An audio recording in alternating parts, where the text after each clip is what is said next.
Mesdames, Messieurs, bonsoir et bienvenue à cette édition d'information grand format sur Cam News 24. À l'ouverture de ce journal, migration irrégulière, le Cameroun et l'Union européenne se concertent. Les deux parties viennent d'échanger à Yaoundé dans le cadre d'une rencontre bipartite au sujet du suivi des résolutions du sommet de Valette où il a été décidé la création d'un fonds fiduciaire d'urgence pour la stabilisation, la lutte contre les causes de la migration irrégulière et le phénomène des personnes déplacées en Afrique. Il faut noter que pour le seul cas de la Belgique, ils sont plus de 11 000 selon l'Office des étrangers belges. Cette structure souligne également que le nombre de demandeurs d'asile vers ces pays d'Europe se situe autour de 300 par an. Des personnes pour la plupart munies de faux documents. Les détails dans cet élément de la rédaction. S'agissant de la migration irrégulière, tout part généralement de la production de faux documents d'état civil qui peuvent, dans certains cas, présenter l'apparence de vrais. Il est donc devenu courant que le même document serve pour plusieurs personnes. Certaines pratiques, comme des mariages blancs, sont monnaie courante dans un univers où chacun cherche à tout prix à se faire une place au soleil. D'autres, plus rusés, parviennent à s'installer dans les pays étrangers en général et européens en particulier sur la base de fausses déclarations. L'on indique alors sans gêne être persécuté dans son pays en raison de ses opinions politiques.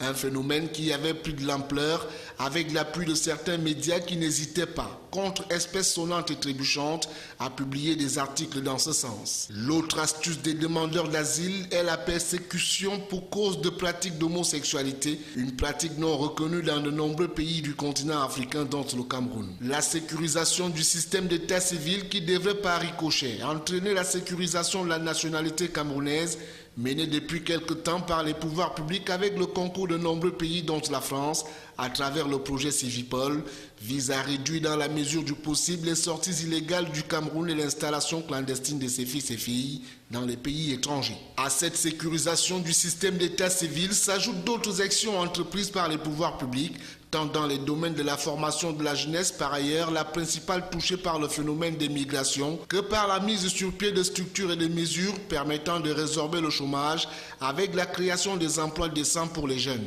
Le Cameroun, qui souhaite maîtriser son flux migratoire, a donc tout intérêt à mettre à profit les échanges de la rencontre bipartite du 12 avril 2016 entre lui et l'Union européenne au sujet du suivi des résolutions du sommet de Valette où il a été décidé la création d'un fonds fiduciaire d'urgence pour la stabilisation, la lutte contre les causes de la migration irrégulière et le phénomène des personnes déplacées en Afrique. Parlons à présent de la société numérique dans laquelle le monde s'installe à une vitesse exponentielle. La situation est en passe de rendre Internet incontournable. Il devient de plus en plus difficile d'imaginer une vie sans ce puissant outil de communication. Dans les sociétés où cette révolution numérique date, il est devenu presque impossible pour un chercheur d'emploi de répondre à une offre s'il ne dispose d'une adresse électronique. Malgré son potentiel humain et infrastructurel, le Cameroun souffre toujours de la fracture numérique. Qu'en est-il? La réponse avec Colin Bekatal. Dans son message de fin d'année au peuple camerounais, autant que celui adressé à la jeunesse du 10 février 2016, le président de la République, en des termes bien clairs, a mis un accent particulier sur le secteur des TIC.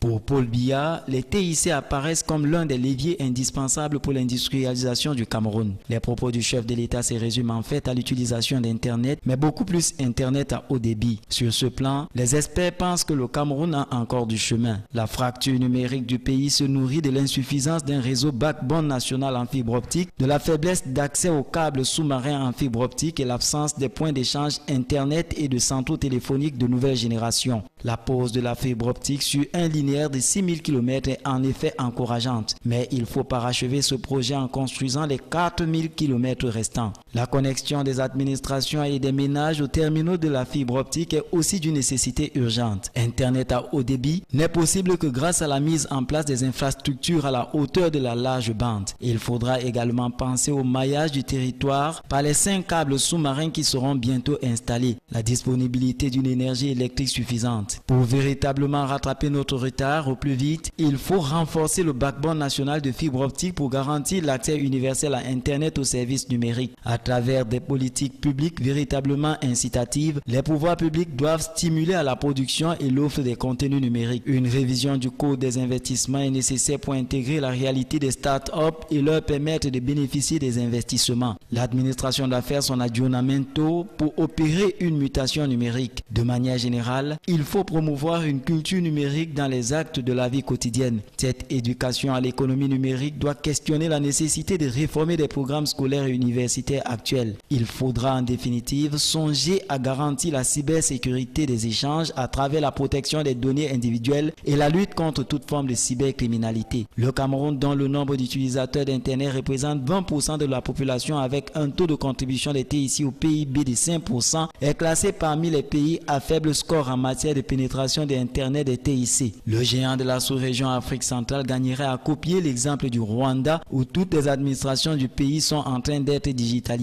à travers le portail Irembo qui crée un contact direct et permanent entre les citoyens rwandais et les administrations. Restons dans l'univers du numérique pour parler des transferts de crédits téléphoniques. Les prix de cette transaction qui se passe entre les distributeurs des crédits de communication et les abonnés aux différents réseaux téléphoniques connaissent une hausse depuis quelque temps. Les distributeurs, communément appelés callboxers, se disent exempts de tout reproche. Ils dénoncent une taxe que leur imposeraient les entreprises de téléphonie mobile, lesquelles, à leur tour, réfutent cette accusation à travers les SMS et autres spots publicitaires. Pour en savoir plus, suivons cet élément réalisé par Josim Gongan et Lisa Youmsi.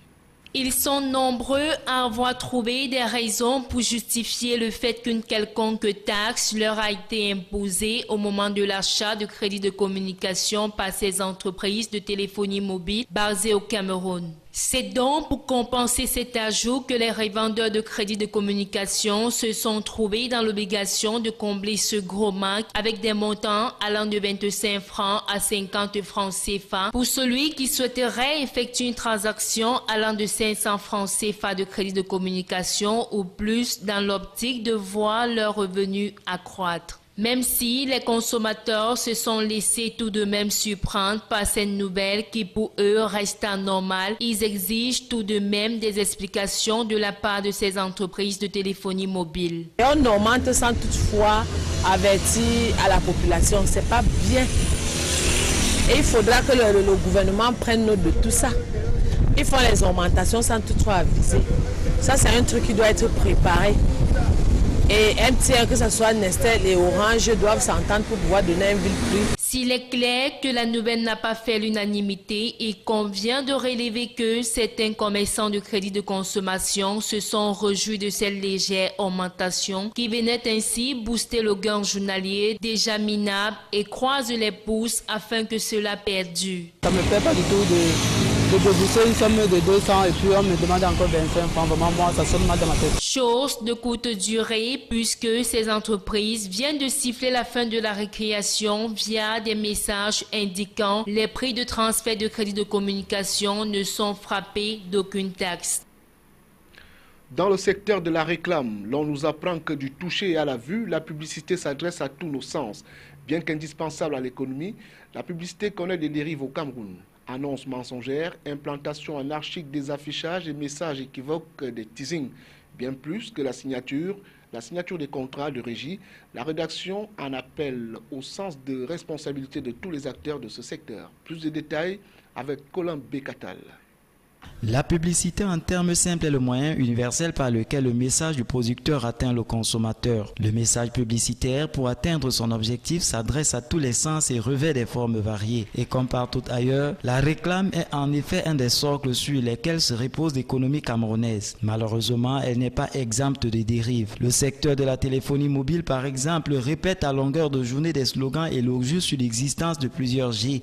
Pour ne citer que ce cas précis, il s'agit d'une pratique qualifiée à juste titre de publicité mensongère, étant entendu que le consommateur peine à accéder à la carte G pour ne citer que cette offre. Sur la place du marché, notre touché est séduit lorsqu'il soupèse un échantillon qui sera malheureusement différent de ce que l'on achètera. Les affichages sur panneaux publicitaires connaissent aussi des problèmes d'implantation anarchique. L'on relève à ce niveau la recrudescence des activités illégales. La signature il y a quelques jours des nouveaux contrats de régie stratégie d'affichage de la CUD avec 11 entreprises semble ne point résoudre tous les manquements. Les teasings, qui sont des campagnes d'affichage multiséquentielles avant la dernière révélation d'une réclame, présentent parfois des messages équivoques. L'on en veut pour preuve le fameux « Ceci est une déclaration d'amour » teasing qui présentait 2 enfants dont une fillette prête à faire un baiser sensuel à un garçon cachant sur son dos un bouquet de fleurs. L'affichage paru en 2008 avait été rayé des panneaux publicitaires de Yaoundé tout comme cet autre teasing, soit c'en est assez, il faut que la vérité sorte, récemment interdit par le préfet du Vouri. La publicité autorise la concurrence loyale, n'accorde pas pour autant le droit au mensonge.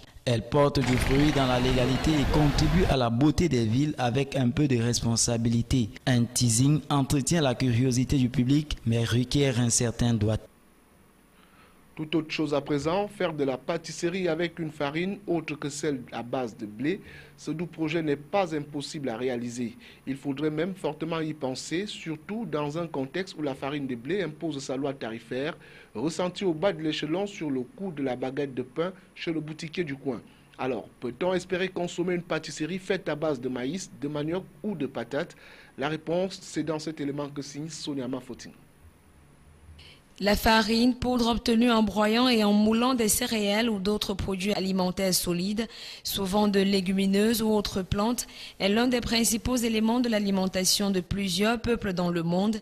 Elle est à la base de la fabrication des pains, des pâtes, des crêpes, des pâtisseries et de plusieurs mets préparés en fonction du taux de cendre obtenu après incinération de la matière première. On distingue plusieurs types de farine. Ceux plus connus dans notre contexte et partant plus utilisés sont le type 45 destiné à la pâtisserie et le type 55 destiné au pain blanc, pâte à tarte et pizza. Avec la consommation de pain qui est quasi incontournable au Cameroun, associée à cela d'autres aliments non négligeables, la farine est devenue une denrée précieuse et parfois rare, ou mieux encore assez chère.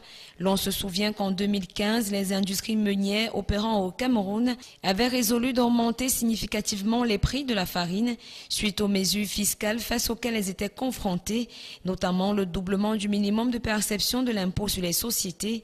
Cette annonce avait tout de suite suscité la réaction des boulangers, dont la stratégie était à leur tour de revoir à la hausse le prix du pain dans leurs étals. Aujourd'hui, le pain est vendu à 100 francs en moyenne, fonction du grammage. Dans les quartiers de la cité économique Douala, les populations murmurent encore sur la baguette qui leur est vendue à 125 francs CFA, tarif légal retenu par le gouvernement. Pour certains, c'est plus le grammage et le doute sur les composantes nutritives que le prix en lui-même qui pose problème. Face à cette situation, il est primordial de trouver des mesures palliatives. La solution pourrait donc résider dans l'extension de l'offre de la farine. En plus de la farine de blé, on pourrait également produire celle à base de sorgho, de plantain, de maïs, d'igname, de manioc ou encore de patates douces qui pourraient remplacer dans une certaine proportion celle du blé. Les études menées révèlent par exemple que la patate douce peut, dans la fabrication du pain, remplacer le blé à 80%, le manioc à 10%, le maïs entre 5 et 10%, le pain à base de farine de blé n'étant prisé que pour sa croûte dorée et sa mie blanche. Avec les avancées technologiques et les projets de modernisation des produits agroalimentaires, tels le manioc et le maïs dans tout le territoire camerounais, il n'est pas utopique d'espérer. Emploi et formation professionnelle, l'école de mode Djeman livre sa 19e promotion au public ce 15 avril 2016. Et c'est en prélude à cet événement qu'une conférence de presse a été donnée ce jour à Douala. Plus de détails avec Eric Ticheux et Josué Ngongan. Elles sont 8 étudiantes fruits de la 19e promotion Djeman Institute of Fashion. Devenues des stylistes modélistes après 2 ans de formation, elles vont présenter au public amoureux de la mode leur collection lors de la cérémonie de remise des diplômes ce 15 avril à Douala. Je suis vraiment satisfaite parce que dès la première année, on nous a pris comme des élèves qui ne savaient rien faire. Et là, on nous a prouvé le contraire, on nous a dit non, c'est pas parce que vous n'avez pas réussi à tenir une aiguille et jusque-là que vous ne pouvez pas. Alors nous, on va vous prouver le contraire, on va vous donner les profs qui vont vous aider à apprendre à tenir l'aiguille, à apprendre à monter un vêtement et à apprendre à être réellement ce que vous voulez être dans la vie. Placé sous le haut patronat du ministre de l'Emploi et de la Formation professionnelle, German Institute of Fashion met chaque année sur le marché de l'emploi des hommes et femmes prêts à s'auto-employer et créer en même temps des emplois. Nous, on essaie de mettre en avant nos étudiants et elles derrière, pour qualifier leurs 2 ans de formation, elles ont une collection à préparer à la fin. Alors, chacune, pour démontrer dans le domaine dans lequel elle excelle, choisit son thème et en fonction de ce thème, elle doit créer les 10 vêtements qui concordent. Les thèmes des 10 tenues réalisés en 3 mois par les lauréats de cette 19e promotion et qui seront présentés lors du défilé de mode sont tirés du paysage culturel africain, à savoir la volaille, la nature, la mer, la collection africaine de luxe ainsi que de l'afro-européenne. Voici à présent l'essentiel de l'actualité internationale de ce 14 avril 2016 et c'est avec nos confrères de l'AFP. L'Europe fait un pas de plus dans la lutte contre le terrorisme. Les eurodéputés ont voté jeudi le PNR, le registre européen des données des passagers aériens, qui permettra aux pays européens de s'échanger des informations sur les passagers des avions. C'est une directive à laquelle la France tenait beaucoup depuis les attentats de novembre. L'unité contre le terrorisme également au centre des discussions à Istanbul ce jeudi, avec la 13e conférence annuelle de l'Organisation de la coopération islamique. Il a été notamment annoncé la création prochaine d'un Interpol islamique basé à Istanbul et qui devra permettre une meilleure coopération entre les États. De nouveaux heurts ont opposé jeudi des jeunes à la police lors de manifestations contre la réforme du droit du travail. À Paris, 4 personnes ont été interpellées et des lycées ont été bloqués. En déplacement en banlieue parisienne, le Premier ministre Manuel Valls a été accueilli à Mantes-la-Jolie par une 50aine de manifestants écartés sans ménagement par la police. Manuel Valls a annoncé la revalorisation en septembre prochain du RSA de 2% comme chaque année depuis 2013. La sélection du 69e Festival de Cannes a été dévoilée ce jeudi. 20 films seront en compétition pour la Palme d'Or, dont celui de l'Espagnol Pedro Almodóvar pour Julieta, du Français Olivier Assayas pour Personal Shopper ou des Américains Sean Penn et Jim Jarmusch. Rendez-vous sur la Croisette en mai pour le plus grand festival au monde du 7e art qui réserve toujours des surprises. Voilà qui met un terme à ce journal et merci à tous de nous accorder votre préférence au quotidien. Restez sur CamNews 24, bien le bonsoir.